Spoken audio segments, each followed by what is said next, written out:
évidemment donc parler de la dernière tragédie qui s'est passée. Et il se trouve qu'on avait déjà abordé la semaine dernière tout le conflit entre Agar et Sarah qui préfigure tout ce qui va se passer à travers les siècles, et notamment par rapport à un point dont on avait parlé, le fait que la quête de liberté de Agar est une quête qui est celle d'un esclave, c'est-à-dire qu'il n'y a pas un véritable programme, il a tout simplement une volonté de se soustraire au fouet. C'était la conférence qu'on avait faite la semaine dernière. On va rentrer de façon beaucoup plus profonde maintenant dans ce qui s'appelle les racines de ce conflit, primo, et secondo, qu'est-ce que Hachem attend de nous. Voilà donc un petit peu les deux points qu'on va essayer d'évoquer.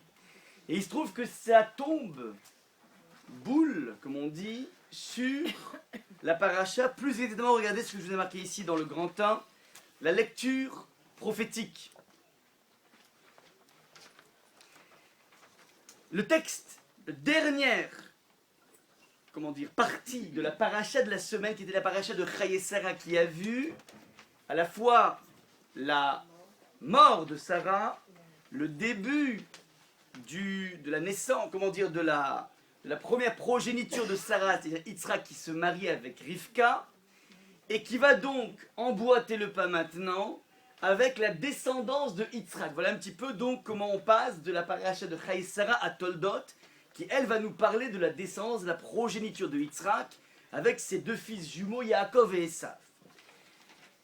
Dans la fin de la paracha de Chaye Sarah, avant d'emboîter le pas sur la descendance de Yitzhak, d'où nous descendons, le texte nous précise quelle est la généalogie, la progéniture de Ishmaël, qui était le premier enfant d'Avraham. Et le texte nous dit la chose suivante, verset numéro 12, Ve'ele toldot Ishmaël ben Avraham, voici les générations d'Ishmaël ben Avraham, fils d'Avraham, Asher Yalda Agar Amitzrit, que l'égyptienne Agar, esclave de Sarah, lui a engendré, Shifrat Sarah et Avraham à Avraham. Donc on vient nous faire une liste, je ne vais pas marquer toute la liste exhaustive, de tous les 12 garçons qui vont constituer le socle de la descendance de Ishmaël. Il y a exactement 12 garçons. Je ne vais pas donner les noms, et je saute directement au verset numéro 18 dans la foulée, qui est le dernier verset de la paracha de Chaye Sarah, qui dit la chose suivante, Vaishkenu mechavila ad Shur, ces peuplades habitaient depuis Chavila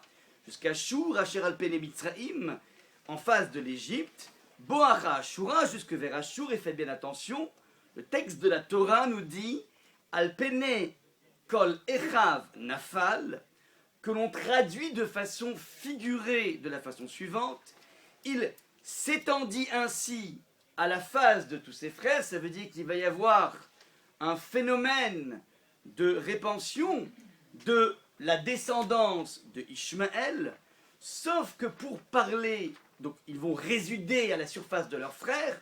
Jusque-là, c'est ce qu'on appelle un déplacement de population tout à fait normal, et même une occupation démographique tout à fait classique. Sauf que le terme qui est utilisé en hébreu, qui a été traduit, comme vous le voyez ici en jaune, par s'étendit, qui a été traduit de façon, non pas littérale, mais en fonction de la traduction de Rashi qui dit shachan, c'est-à-dire ils ont résidé à la surface de leurs frères. Sauf que le terme en hébreu originel n'est pas résidé, lishkon, comme on dit la shrina, mais nafal, qui veut dire en hébreu tomber. Donc littéralement est marqué, sur la surface de tous ses frères, il tomba. Est-ce que jusque-là on est clair? C'est la première, donc, bizarrerie qui doit être relevée dans ce texte. Maintenant, faites bien attention.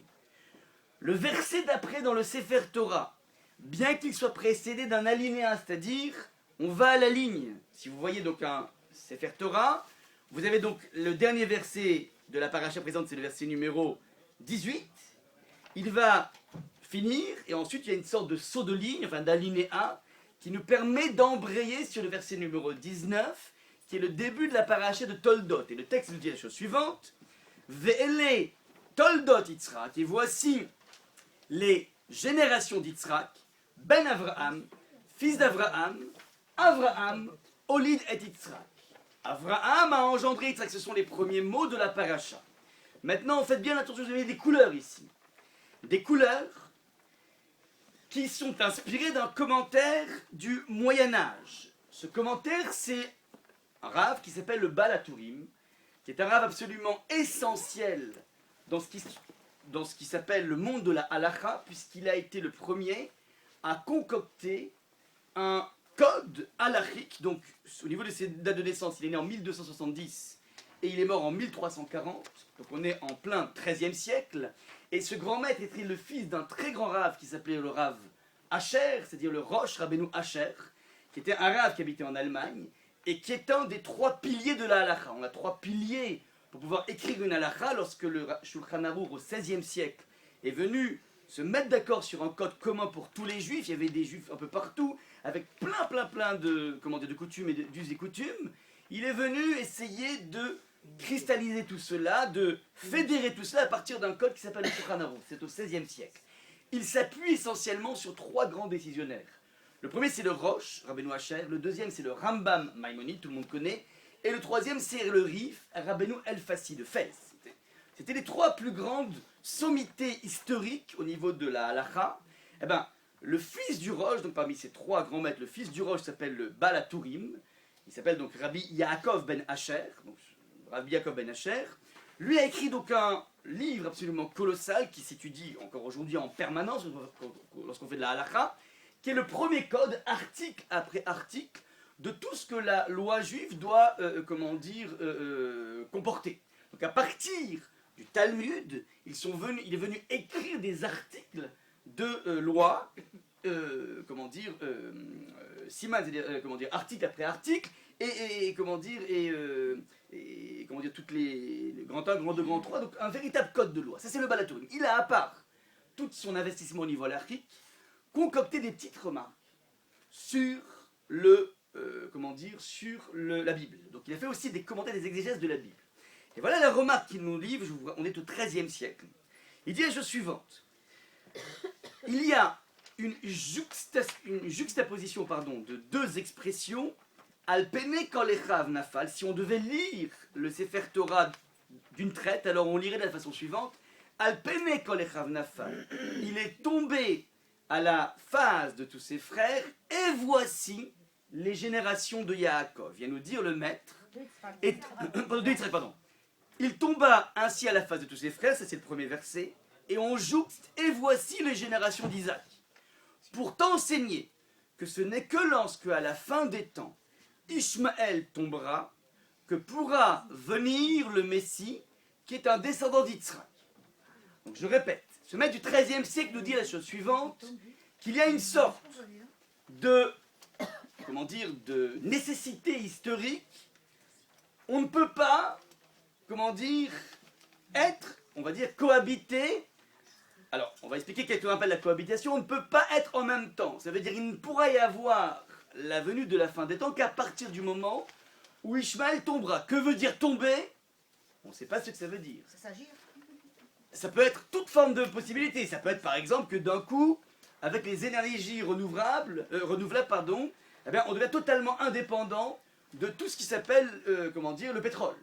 Donc à partir de là, on peut imaginer à quel point ça va être un cataclysme dans le monde, arabe, dans la mesure où toute leur richesse n'est pas une richesse culturelle, ni intellectuelle, ni quoi que ce soit, ni politique, ni sociale. Il n'y a absolument aucun modèle, oui. C'est une véritable sclérose à tous les niveaux. Ils sont restés dans un monde de monarchie type du Moyen-Âge. Les seules choses, cela tout qu'ils ont, c'est le pétrole. Maintenant, imaginons que maintenant on peut se passer grâce à des énergies comme capter le soleil. Alors apparemment, on peut imaginer que ça va être une chute. Donc c'est pas forcément un apocalypse. En tout cas, une chose est sûre, c'est qu'en train de nous dire ici qu'il y a une rivalité, historique entre Ishmaël et Yitzhak, et qu'il ne pourra y avoir, de germe du Mashiach qu'à partir du moment où Ishmaël tombera. Donc voilà un petit peu la première lecture qui est proposée par ce maître du Moyen-Âge. Pardon ? C'est pour ça qu'avant on dit il s'étendit, parce qu'avant de tomber... Oui, il va y avoir un phénomène de répansion un peu partout, oui. Première chose, maintenant. Ça c'est... Que la Torah, en fait...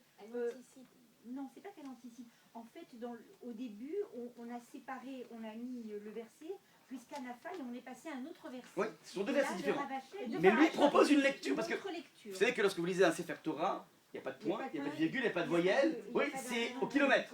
Ouais, donc c'est au kilomètre. Ouais, il y a juste des séparations de mots. Et même ça, alors il y a ce qu'on appelle une notion qui s'appelle les tziruf et shemot. Si on avait un œil extrêmement avisé, un œil d'un kabbaliste, alors on pourrait voir que finalement il n'y a que des noms de Dieu qui définissent, avec toute forme. Donc en fait, on sait très bien qu'en fait chacune des lettres c'est une sorte de brique, dit le Zohar. Et donc ce sont des briques qu'on peut agencer, enfin qui sont agencées dans un certain ordre. Et puis il suffirait de mettre des césures différentes pour avoir. Alors là, j'ai même pas fait des césures. Oui, c'est même pas une sorte de. Comment dire, on n'a pas coupé le mot, on a juste lu à la suite. Oui. Quand vous lisez, vous dites voilà, Alpenekol et Chavnafal, il s'étendit, enfin, il tomba sur à la surface de ses frères, et voici les générations d'Israël. C'est cette juxtaposition qui nous fait dire la chose maintenant. On va essayer de définir qui est Ishmaël au niveau de Torah. Je précise bien une chose. Ishmaël et Agar ont fait tchouva. Au début, ça commençait mal. Ils ont fait tchouva, Ishmaël, donc il est considéré comme un tzaddik au niveau de la Torah. Ishmaël est un tzaddik. Ce qui va nous intéresser, c'est de voir quels sont les gemmes qui sont mis en place à l'époque d'Ishmaël, qui vont dans leur déploiement pas forcément inéluctable. Ouais, c'est pas parce que on descend d'Ishmaël qu'on est forcément quelqu'un de pas bien, absolument pas. Mais il y a une sorte de gemmes qui ont été mis en place de façon historique, qui s'ils sont mal gérés, s'ils sont mal mis en place, alors ils peuvent dégénérer vers ce que l'on connaît aujourd'hui. Donc, on va d'abord s'intéresser donc au passage d'Ishmaël. Ishmaël a un nom, il a une nature, et il a ce qu'on appelle une place parmi les ennemis d'Israël. Premièrement, donc, tout ce dont je vous parle est exclusivement, non pas tiré d'un traité de géopolitique, je n'amène que des versets et des maîtres qui, en général, n'ont pas dépassé le XIIIe siècle. Ouais, donc ce sont que des maîtres du Moyen-Âge qui viennent nous donner un éclairage de la Torah. Maintenant, le nom, on l'avait dit la semaine dernière, Vayomer la malach Hashem inach hara. L'envoyé du Seigneur lui dit encore, donc il s'adresse à Agar, qui avait fui, comment dire, la réaction de Sarah par rapport à son regard dédaigneux. Donc Agar était tombée enceinte, elle s'est sentie d'un coup femme au lieu de rester dans sa position de servante. À partir de là, comment dire, Sarah va répudier Agar, elle se trouve dans le désert, et puis un ange vient la voir et lui dit, retourne auprès de ton mari, et voici que tu pourras retomber enceinte parce qu'elle avait une fausse couche. Vekarata shimo Ishmaël, tu l'appelleras Ishmaël. Ishmaël. Pourquoi, dit le texte, Kishama Hashem elonière, car Hachem a écouté ton affliction. Ishmaël vient de l'ishmoa, qui veut dire entendre. Elle, Hachem a entendu. C'est Hachem, il est prêt à tendre l'oreille lorsqu'une personne implore sa miséricorde. Ça, c'est ce qui est incrusté dans le nom de Ishmaël. Maintenant, regardez un petit peu ce que dit un midrash du IVe siècle. Le Tana de Béliaou, le Pirkei des Rabbi Eliezer. C'est un midrash, donc une source du IVe siècle, qui dit la chose suivante. Velama nikra shemo Ishmaël. Donc, il reprend le verset Vekarata et shemo Ishmaël, tu l'appelleras Ishmaël, ce que dit l'ange à Agar. Et le texte nous dit la chose suivante. Le midrash pose la question, mais pourquoi il s'appelle Ishmaël? Qu'est-ce qu'on pourrait nous répondre à cette question du midrash? Parce que Hachem a écouté. Dieu Ouais. a entendu. Ouais. Maintenant, si le midrash pose la question, il est a priori un petit peu plus malin que nous. Ça veut dire qu'il ne se contente pas, il ne se satisfait pas de cette réponse. Ça veut dire que dans le terme Ishmaël, il y a autre chose, il y a apparemment autre chose qui fait poser la question par le midrash. Pourquoi Ishmaël? Alors je vous le donne rapidement. Si effectivement le terme de Ishmaël, donc le nom du fils d'Agar, devait être en fonction du fait que Hachem a écouté la plainte de sa maman, alors on n'aurait pas dû l'appeler Ishmaël, mais comment on aurait dû l'appeler? Non, Israël c'est autre chose, Yachar c'est la droiture. Hachem écoute, pas écoutera. Non, Alors, ce serait pas le problème c'est un futur, c'est il a écouté. Il a écouté. Shamaël. Ouais, on aurait dû l'appeler Shamaël. Mais le texte, enfin le mot, comporte un futur. Yishmaël, c'est le préfixe yud est là pour indiquer un futur. Il écoutera. Donc le midrash, à juste titre, pose la question. Ta justification au niveau du verset de la Torah de dire que Hachem a écouté la plainte de la mère est jolie mais partielle dans le sens où elle ne répond pas à tout. Il y a un futur ici, Ishmaël. Réponse donc du midrash, car Hachem, faites bien attention, à la fin des temps, écoutera la plainte du peuple juif compte tenu de ce que va nous infliger les descendants d'Ishmaël en terre d'Israël. Je précise bien, en terre d'Israël.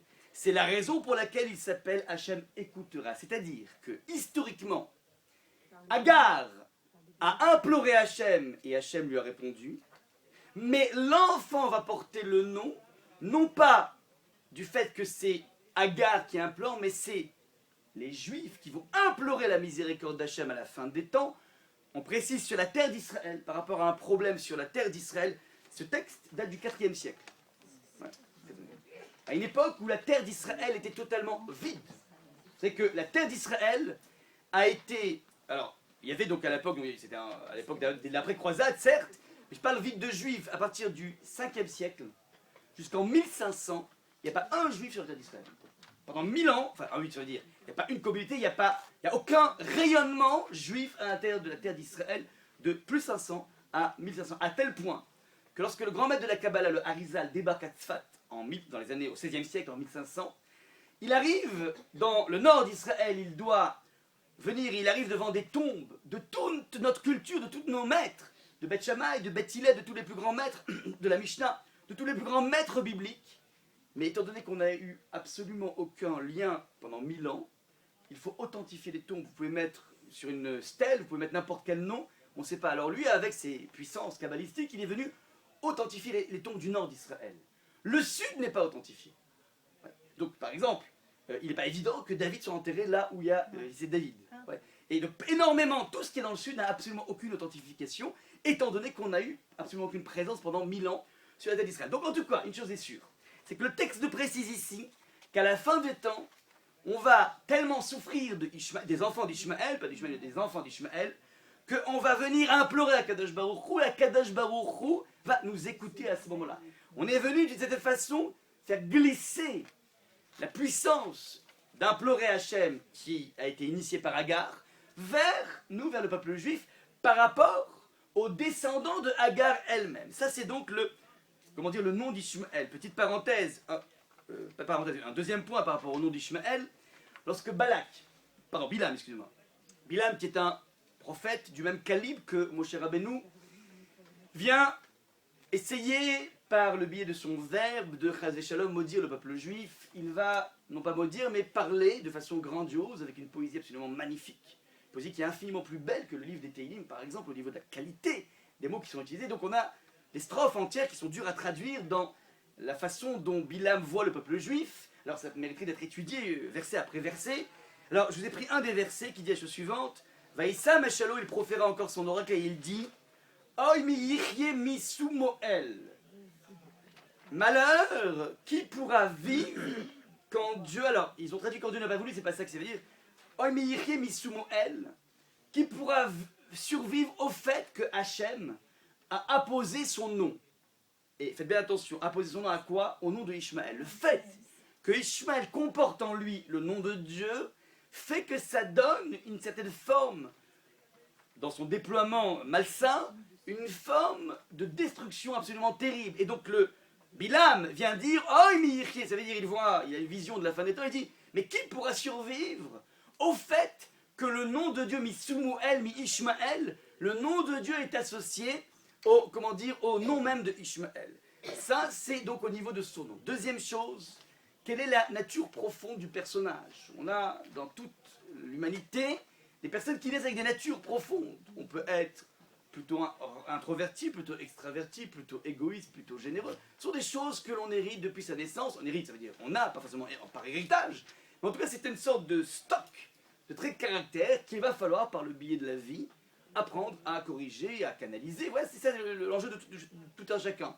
Un individu qui naît avec des pulsions sanguinaires, et il y en a, oui, la Gemara va dire, c'est très bien, toi tu as envie tu aimes le sang, aucun souci. Tu sais, tu deviens prélèveur sanguin, monte un laboratoire, ouais, donc tu seras en train d'analyser le sang en permanence. Donc ça c'est la dimension de la réfoua, donc de la médecine, c'est noble. Un peu moins noble devient boucher. Ouais, un peu moins noble éventuellement devient carrément chocret, donc tu vas abattre des bêtes, donc c'est quand même pas mal. Moins noble, peu importe, donc tu es dans le sang, et puis tu deviens médecin, et puis tu deviens Moël. Moël, tu vas passer ton temps dans le sang, donc une personne qui aime le sang, il a une possibilité dans la vie. Alors, il peut devenir un tueur professionnel, donc il a un attrait vers le sang, un tropisme vers le sang, il peut au contraire se canaliser ça vers faire quelque chose de bien. Ouais, c'est pas mal d'être prélèveur sanguin dans sa vie quand tu aimes le sang. Voilà. Donc là, c'est l'idée à partir de laquelle donc on a ici une génétique qui est mise en place, et après à toi à exprimer ton libre arbitre par rapport à cette génétique. Alors maintenant, le texte nous a dit, lorsque l'ange promet à Agar, en retournant avec Abraham qu'elle aura un enfant, le texte nous dit, l'ange lui dit, Veouillé Péré Adam, il sera sauvage homme, Yado Bakol, sa main partout, Veyad Kolbo, et la main de tous sur lui. On avait expliqué la dernière fois, c'est quoi Péré Adam. On a fait la remarque suivante que Péré veut dire sauvage et homme, Adam ça veut dire homme. Or, de façon générale, dans la Torah, lorsque on veut donner un attribut, un qualificatif à un nom, il est forcément après. On dit par exemple Adam Gadol, un homme grand, c'est Adam Gadol, Adam, l'homme, Gadol grand. Donc l'adjectif est toujours après. Adam Katan, un homme petit. Adam Kamsan, un homme radin. Adam Achir, un homme riche. Oui.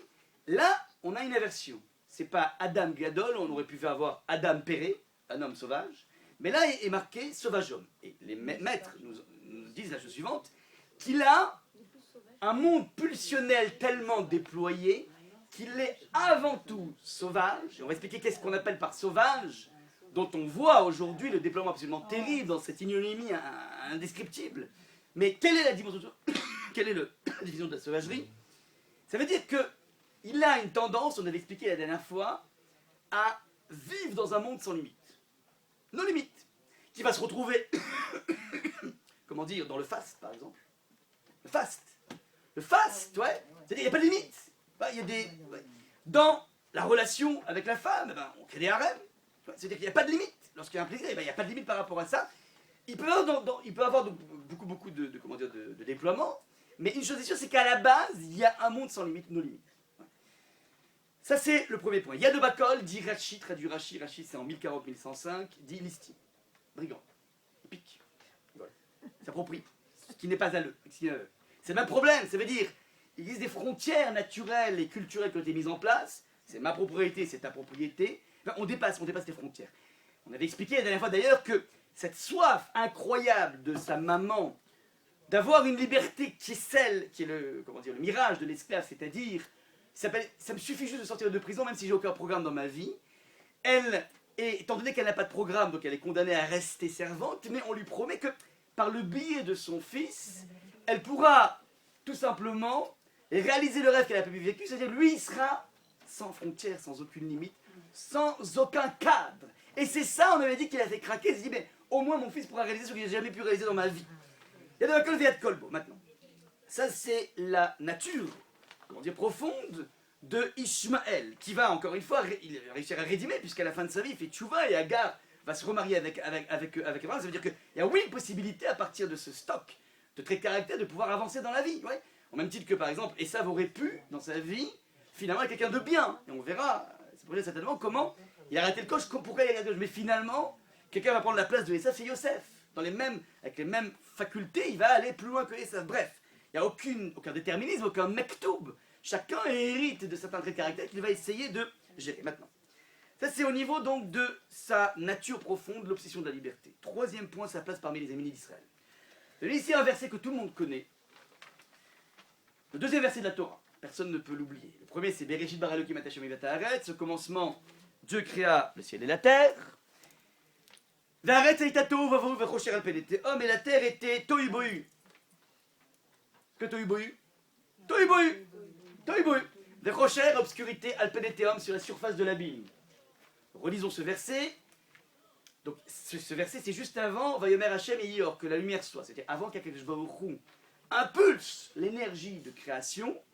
Le texte nous dépeint le paysage du monde préhistorique. Et ce monde préhistorique, alors il est tohu bohu. Alors littéralement, donc nous, tohu bohu c'est une sorte de boîte noire.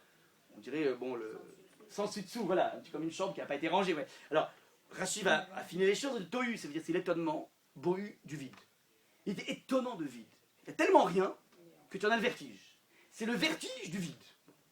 Tohu bohu, vertige. Tohu bohu, du vide. Rocher, obscurité. Al pnei tehom, sur la surface de l'abîme. Alors, bon, je pense qu'il faudrait des John Carpenter, des Coppola, pour nous faire une description de ça. Il faudrait beaucoup d'imagination. En tout cas, je suis sûr. Pardon, ouais, alors je sais pas, choisissez votre... Alors non, je parle au niveau même, au niveau, pour se figurer quelque chose, ça veut dire tohu bohu. Comme la comète, ils se sont posés, c'est rien. Peut-être, alors pas mal, ok, pas mal, alors peut-être, je sais pas. Je suis sûr, c'est que le Midrash ne va pas laisser ses expressions en friche, comme la comète. Mais le Midrash va s'accaparer, pas s'accaparer, mais il va nous donner une information assez essentielle. En nous disant que ces 4 expressions de vide, alors de vide, d'obscurité, d'abîme, oui, qui gravitent autour du même cauchemar, si vous voulez, correspondent à des phases historiques. Tohu, dit le Midrash, on avait fait un cours ici qui s'appelle les 4 exils, que vous pouvez retrouver sur YouTube d'ailleurs. Tohu exprime la confrontation du peuple juif avec Nabuchodonosor en moins 586 avant Jésus. Nabuchodonosor, maître de l'armée irakienne, babylonienne, c'est-à-dire l'Irak d'aujourd'hui, débarque à Yerushalayim, il massacre, il détruit le temple de Jérusalem, il nous prend, il nous met en déportation dans son royaume. Première phase, un coup absolument terrible qui a été porté au peuple juif. Donc ça c'est Tohu. Tohu c'est l'étonnement, c'est-à-dire, c'est étonnant qu'un bonhomme ait ce courage, cette audace, cette puissance de débarquer dans l'endroit qui s'appelle le Saint des Saints, qui est un endroit dans lequel la personnalité la plus proche d'Hachem pénètre quelques minutes, une fois par an, et si pendant ces quelques minutes il a le malheur d'avoir une pensée qui n'est pas dans le sens d'Hachem, bah, il meurt tout de suite, on est accroché avec une chaîne de façon à ce qu'on puisse le tenir, parce que personne ne peut pénétrer là-bas. Ouais, le monde du temps, personne ne doit pénétrer là-bas, donc c'est un endroit complètement saint, personne ne peut y aller. Et lui il arrive avec son armée, le torse bombé, et il arrive, il dit, quel problème? Finger in the nose, doigt dans le nez, il arrive, il massacre le temple. Et ça, il y a quelque chose. Il y a une croyance, une confiance tellement époustouflante en la puissance de l'homme qu'il en vient à évacuer Hachem. On n'a pas besoin d'Hachem. Nous sommes des personnes qui marchons sur nos 2 pattes. On peut faire l'économie d'Hachem, pas besoin de police d'assurance, rien du tout. Moi, j'ai suffisamment de force, de puissance, d'ingéniosité. Ouais. Hachem qui s'occupe de créer le monde et après moi, je gère le reste. Ne vous inquiétez pas, je m'occupe de tout. Ça, c'est l'étonnement, c'est le vertige.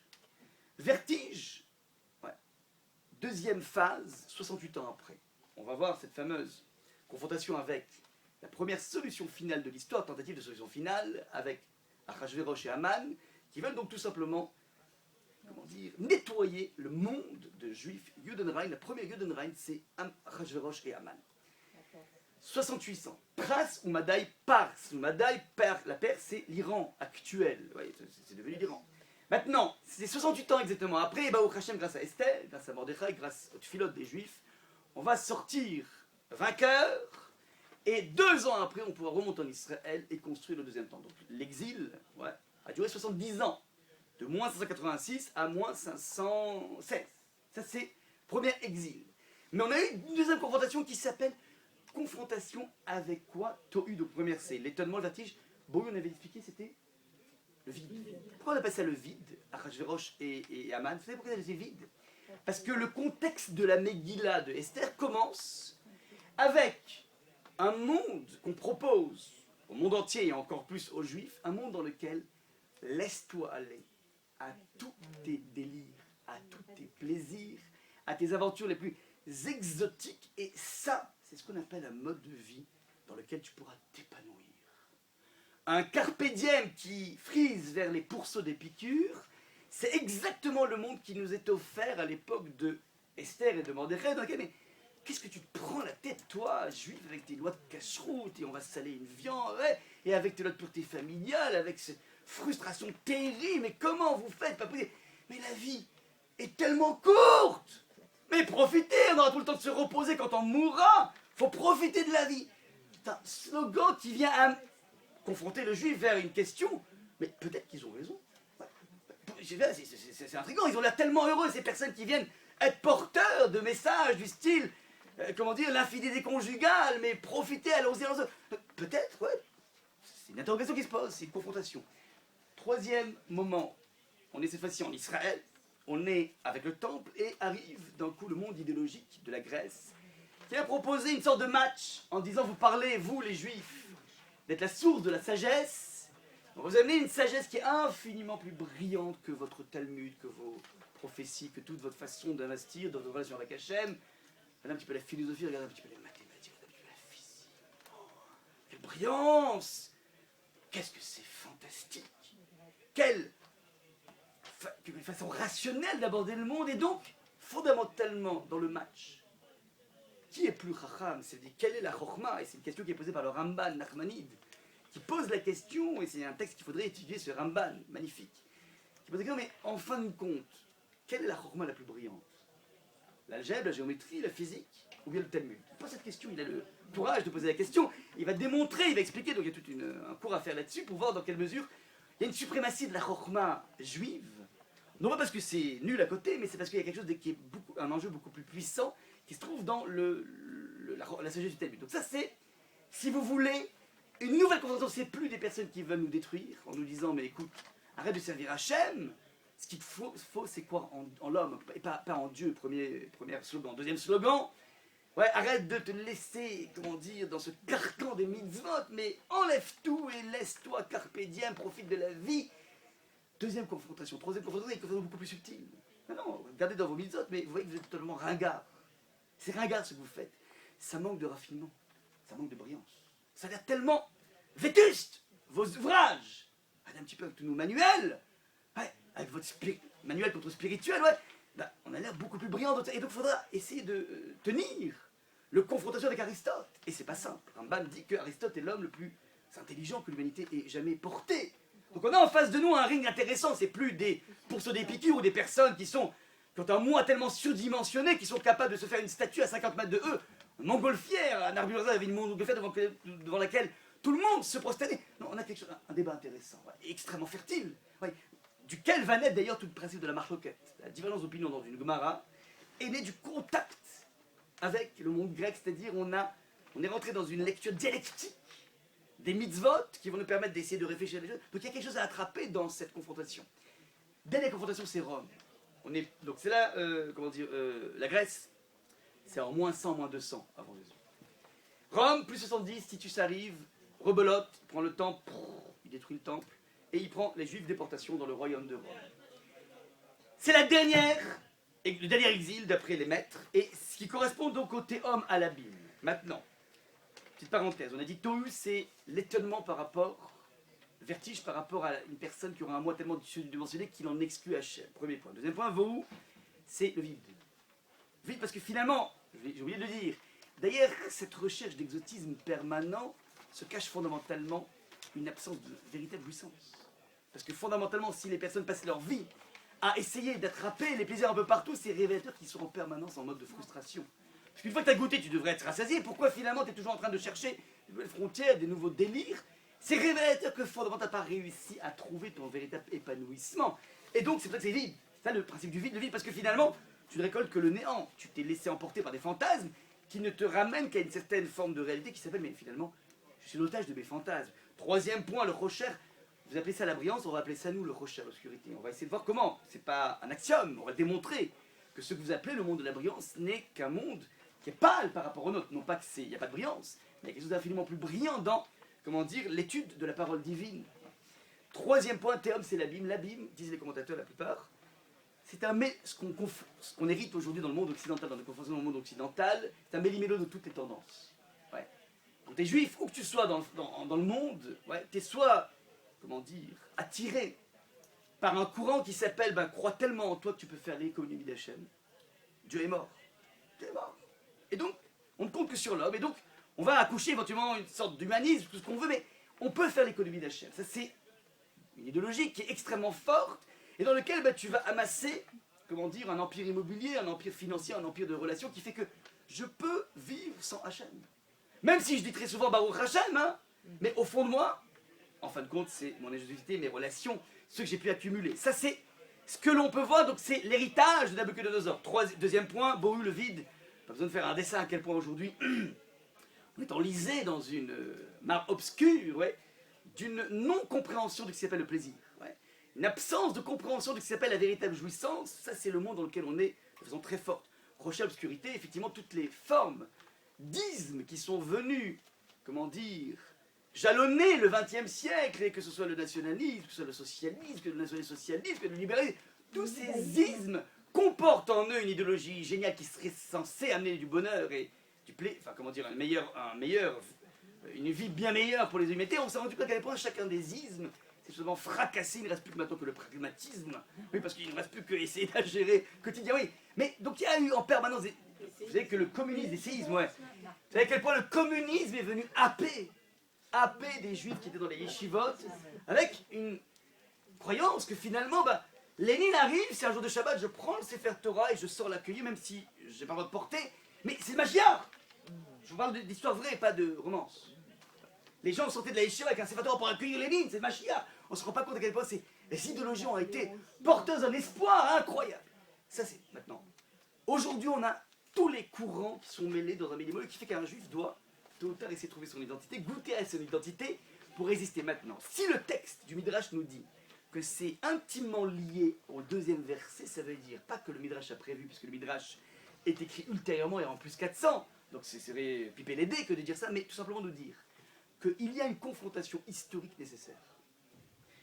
C'est-à-dire que c'est dans le plan du monde que lorsque nous, les Juifs, nous ne sommes pas au top de notre relation avec Hachem, alors on laisse émerger des forces qui sont anti-Hachem et qui vont te renvoyer une image dans laquelle tu vas devoir assumer ton positionnement par rapport à Hachem. Tant que tu vis dans un ghetto, tu n'es pas confronté. Dès que tu sors du ghetto, il faut que tôt ou tard tu poses la question, est-ce que pour de bon, mon système de relations, la façon que la Torah a de gérer la sexualité était quelque chose de profondément épanouissant, je le fais de toutes les façons. Mais est-ce que vraiment j'arrive à trouver mon compte, ou bien je vais vivre de façon, un poids historique? Et la réponse est la suivante, évidemment, tu vas creuser, et tu vas te rendre compte qu'il y a quelque chose de vraiment génial là-dedans, et qui fait que toutes les formes d'attraction qu'on me propose, je peux rire de voir à quel point c'est totalement vide, mais c'est parce que j'ai réussi à assumer de façon authentique ce que je vis dans mon quotidien, mon Shabbat. Est-ce que finalement ce monde qui t'attire pour essayer de boursicoter un maximum, et tant pis pour le vendredi soir, est-ce que finalement c'est un monde qui est plus jouissif que la faculté d'un individu de dire je peux faire un cours à million, tant pis je m'arrête, maintenant c'est la shkia, je m'arrête totalement, et je pénètre dans un monde de Shabbat. Donc je vais petit à petit dans cette confrontation, non pas vivre par héritage, mais vivre par conviction. Ça c'est ce qui est intéressant ici, maintenant. Par rapport à la dernière confrontation qui s'appelle Rome, divergence d'opinion entre deux grands maîtres. Le premier c'est le Ibn Ezra, le deuxième c'est le Ramban. Le Ibn Ezra, faites bien attention, c'est un des plus grands maîtres du Moyen-Âge, c'est un des plus premiers, il est né en 1091, il est mort en 1565. Lui il dit que la dernière confrontation c'est avec l'islam, avec Ishmaël. Le dernier rendez-vous historique, c'est pas Rome, c'est Ishmaël. Le Ramban, Nachmanide, qui vient 100 ans après le Ibn Ezra, vous savez que c'était un rabbin, il était grammairien, il était traducteur, il était poète, il était exégète, il était philosophe, il était mathématicien, il était astronome. C'était la donne de chacun des Rishonim en général, c'était un géant de la Torah. Il dit donc, la dernière confrontation c'est Ishmael. Le Ramban dit, pas du tout. Tout le monde sait que la dernière confrontation c'est Rome, le monde occidental, les enfants de Esav. Et si, rajoute le Ramban, le Ibn Ezra prétend que c'est le monde de l'islam, c'est parce qu'il vivait en Espagne, il s'est tellement fait massacrer par les musulmans de l'époque, qu'il a cru que c'était l'islam. Alors, le Maharal attaque cette divergence d'opinion. Le Maharal, on est en 1520, on est 4 siècles après. Le Maharal dit, ça veut dire quoi, ce type d'argumentaire entre le Ramban et le Ibn Ezra? Le Ibn Ezra dit, c'est Ismaël, dernière confrontation. Le Ramban dit, non, c'est pas Ismaël, c'est Rome, et je t'amène plein de versets pour te prouver que c'est Rome. Et si toi tu dis ça, c'est parce que tu souffres trop des musulmans. Il dit, mais c'est pas un argumentaire ça. On n'est pas dans un bar entre deux personnes qui disent, ah tu dis ça parce que ton père... C'est des Rishonim. Ils sont d'accord, puisque les chrétiens se convertissent à l'islam.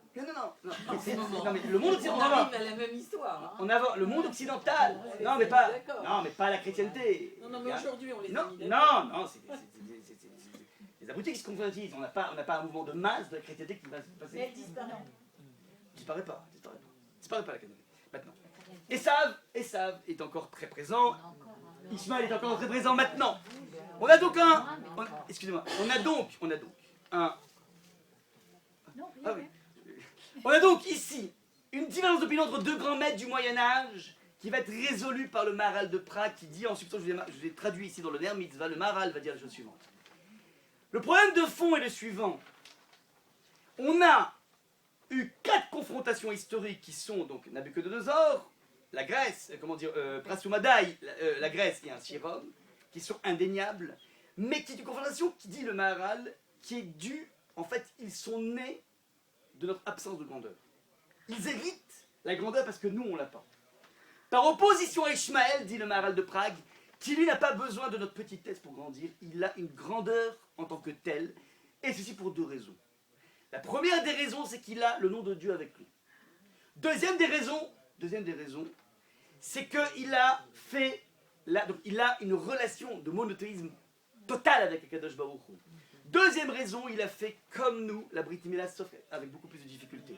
Partiel, il ne va pas jusqu'au bout dans la Brit Mila, mais ils l'ont fait à 13 ans par opposition à Yitzhak qu'il a fait à 8 jours. Ce sont deux sources d'énergie qui font que Ishmael en tant que tel est une puissance qui ne se nourrit pas de la petitesse du peuple juif. Ils ont une kiyum atzmi, c'est-à-dire une faculté de pouvoir être eux-mêmes sans avoir besoin de notre petitesse. Et c'est donc la raison pour laquelle Ibn Ezra dit qu'on aurait une confrontation avec lui, le Ramban est d'accord là-dessus, mais pas sous le mode d'exil, c'est-à-dire on te propose un modèle différent qui s'appelle certes tes pulsions, certes tes passions, certes tes délires de devenir un géant et abandonner Hachem. Ça c'est la confrontation classique qu'on a eue jusqu'à présent. Et on va te sortir de ton territoire. La confrontation avec Ishmael est ce qu'on appelle une confrontation à domicile. On joue à domicile, c'est-à-dire à domicile dans les deux sens du terme en Israël. Et deuxième chose, il nous rivalise la véritable croyance en Hachem et la véritable pratique des mitzvot. Ils se disent beaucoup plus froum que nous. Et ils viennent, et c'est ce qui s'est passé mercredi, dans notre lieu d'épanchement vers la Kadosh Baruch Hu, pour venir briser ce lien. On va expliquer pourquoi ce lien essentiel qui vient de briser et ceci. Ça, c'est donc la différence essentielle entre notre confrontation avec le monde occidental et le monde de l'islam, qui sont deux choses totalement différentes. Ils ont une puissance par eux-mêmes, de l'héritage d'Abraham.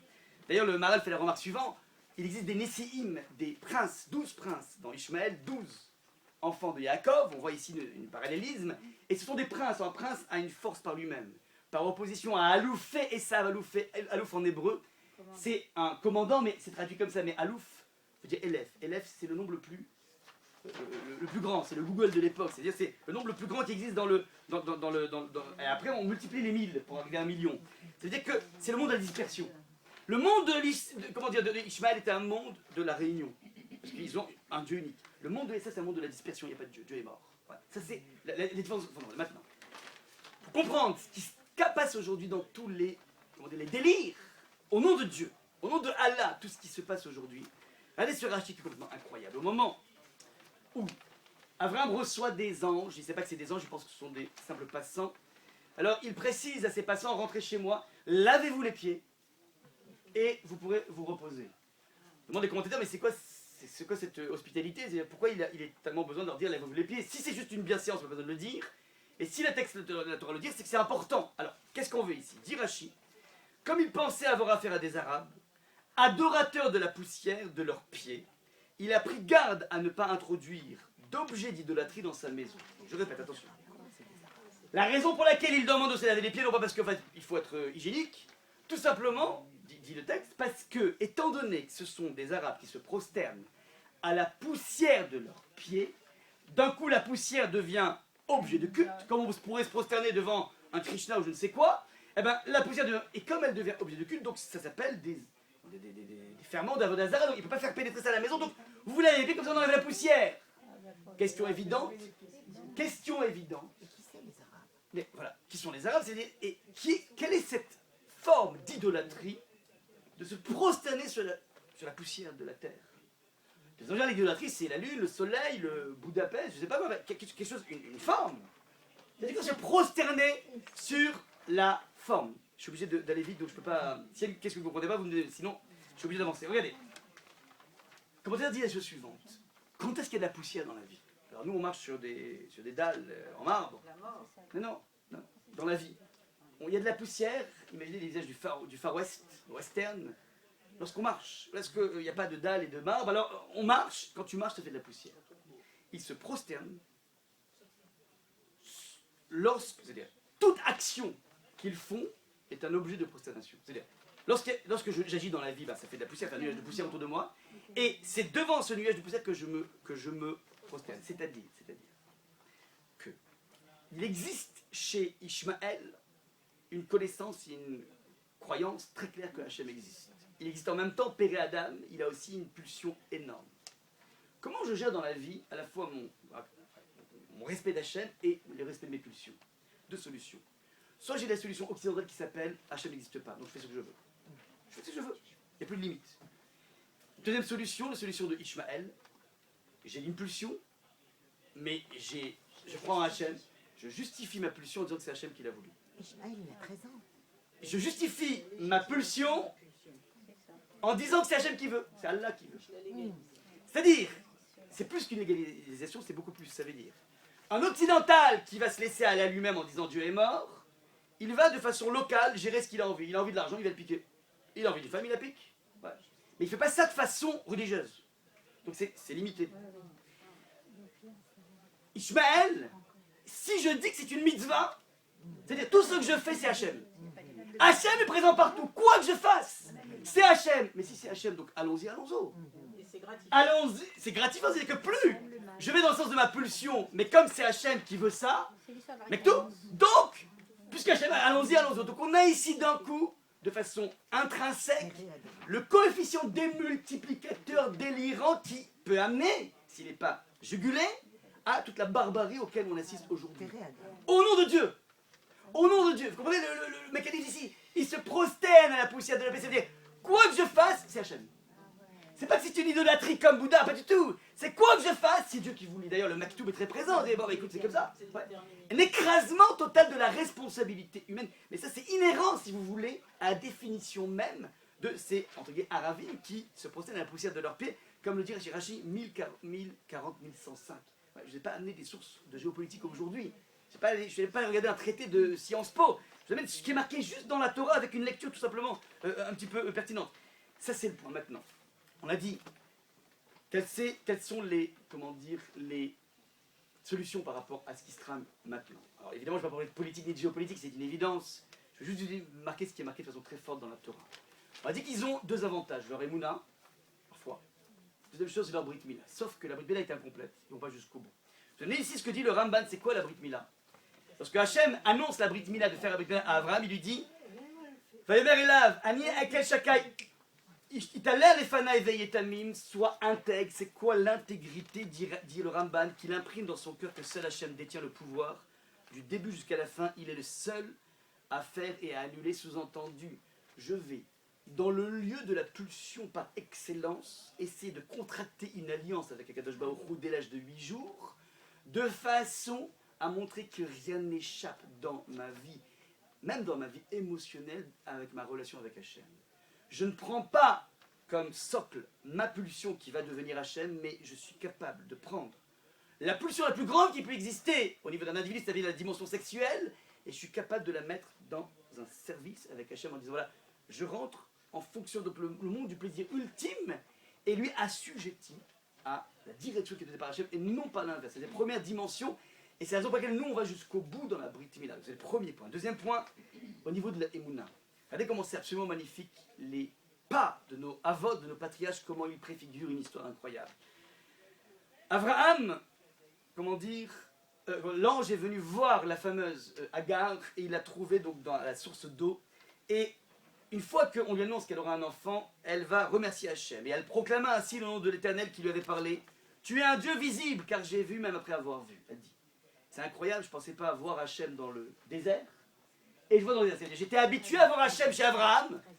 Je me suis dans une région dans laquelle on ne palpe pas la présence de Dieu.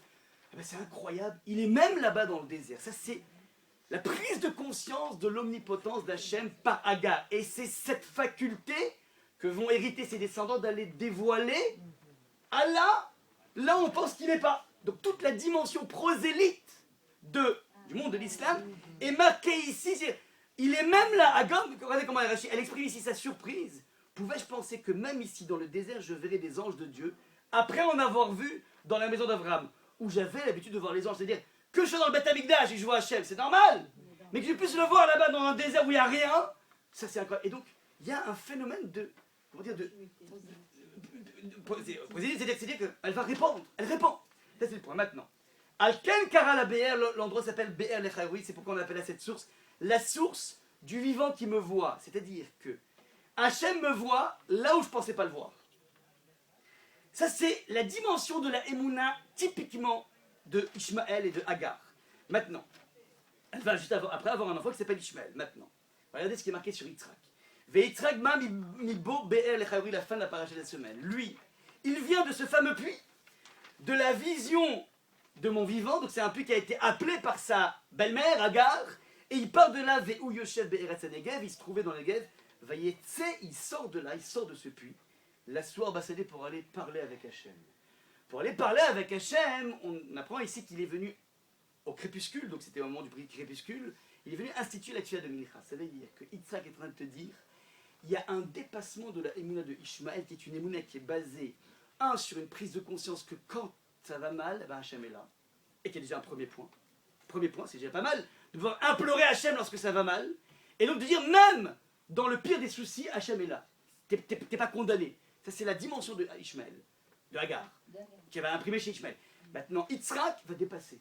Il part de ce point dans lequel Hachem, tu peux l'appeler quand tu as un problème, mais tu vas être aussi capable de pouvoir tisser une relation, non pas en t'agenouillant devant Hachem, en étant droit, un en face de l'autre, si on pouvait parler, la Hamida, au moment du crépuscule, c'est-à-dire au moment où tu n'es pas au début de la journée où tu espères. Voilà, j'ai envie de faire un grand chiffre d'affaires aujourd'hui.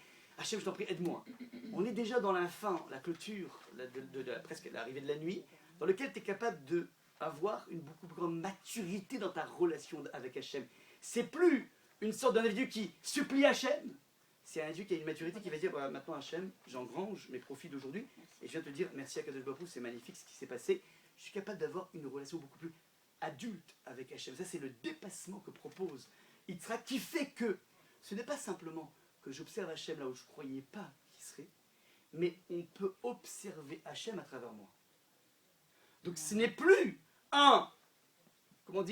voir celui qu'on ne voit pas, mais je vais transpirer, je sais qu'il existe, et ma présence même, le fait que je suis quelqu'un de grand, eh ben, je suis en train de distiller qu'est-ce qui est la grandeur de Kadosh Baruch Hu. C'est qu'on voit Hachem à travers moi, c'est-à-dire on sent qu'il y a quelque chose qui est là. Donc c'est pas simplement on implore Hachem, mais on fait, il y a quelque chose de profondément actif dans la présence de Kadosh Baruch Hu. On finit sur cette parole encore une fois prophétique, qui est marquée encore une fois dans le Baal HaTurim, le fameux Rav que j'ai amené tout à l'heure, le mythe de 1200, qui était né en 1270-1340, qui fait la remarque suivante, qui va résumer tout ce qu'on a dit là maintenant, ça va être le point d'orgue.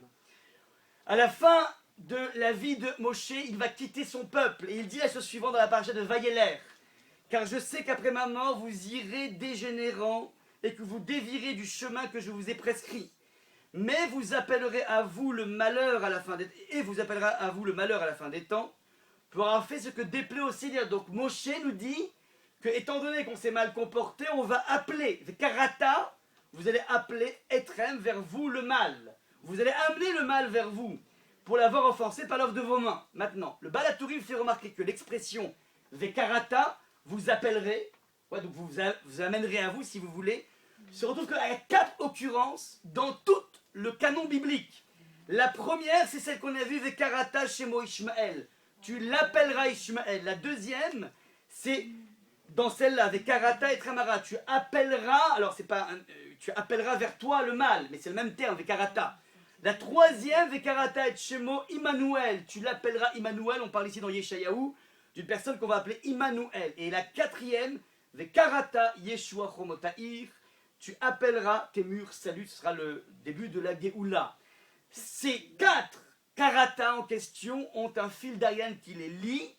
Lorsqu'il t'arrivera un malheur et que tu appelleras Hachem, Ishmael, et qu'il sera avec... Alors, première étape, il y a un malheur. Deuxième étape, on appelle Hachem, on implore. C'est la dimension de Hagar.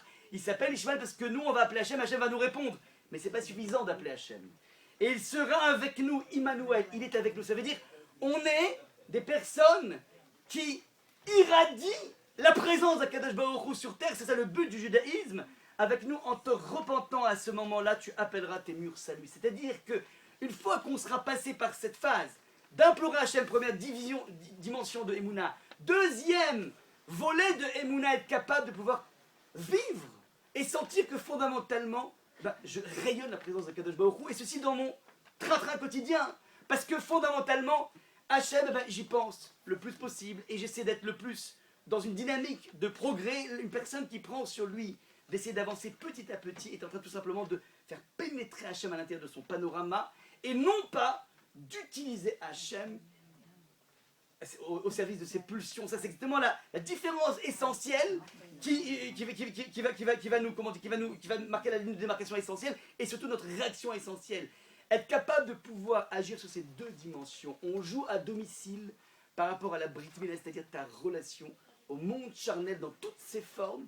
Comment est-ce que tu es capable de pouvoir mettre en place un système dans lequel même le monde le plus passionné, le plus pulsionnel, eh ben, je vais ici d'y intégrer un petit peu d'Akadosh Baruch Hu par rapport à ça. Premier volet, deuxième volet, dans ma relation de tous les jours, lorsque je vais faire une bracha, avant de manger, avant ou après manger, peu importe, je vais essayer de voir dans quelle mesure c'est pas simplement quelque chose de mécanique, mais j'essaie de petit à petit sentir qu'il y a quelque chose qui est en train de se placer ici, se mettre en place, et je suis donc d'un coup en train de faire irradier la présence d'Akadosh Baruch Hu. C'est là-dessus que va se situer le match de la fin des temps. Je m'arrête là.